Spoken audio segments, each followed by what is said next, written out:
V okviru 11. športnega vikenda, ki ga v sodelovanju z RTC Trije kralji pripravila Športna zveza občine Slovenska Bistrica, so v nedeljo izvedli še drugi kolesarski skok na Tri kralje.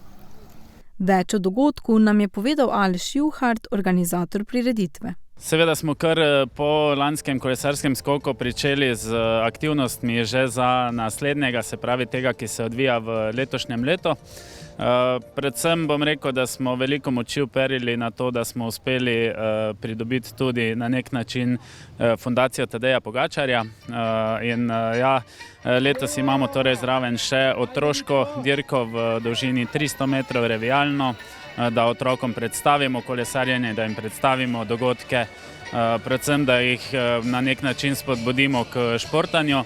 In odločili smo se v društvu, da bomo polovico štartnine, ki jo bomo pobrali na dirki iz Slovenske Bistrice do Treh kraljev, podarili torej Tadejevi fundaciji, ker vemo, da delajo dobro in da delajo res za tiste, ki pomoč potrebujejo.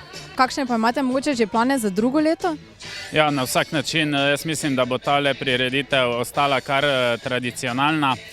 Moram reči, da se nam je letos skoraj podvojilo število tekmovalcev, tistih v predprijavi, veliko se jih prijavlja še danes tukaj.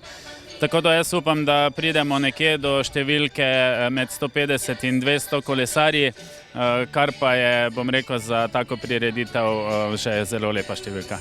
Nastopilo je okoli 180 kolesark in kolesarjev, najhitrejši pa je bil Mitja Dovnik, ki je z nami spregovoril o svoji zmagi. Nisem verjel, da bom lahko šel absolutno zmago in rekord, ker včeraj sem imel še eno tekmo na Krebar na Starmorebar. Tam je tudi bila absolutna zmaga in novi rekord proge.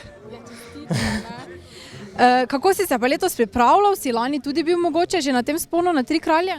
Ja, lani sem bil, ampak lani zaradi bolezni ni šlo. Letos pa sem prišel pripravljen, potreniral sem čez zimo. Vse zasluge pa grejo mojemu trenerju, ko je tudi oče.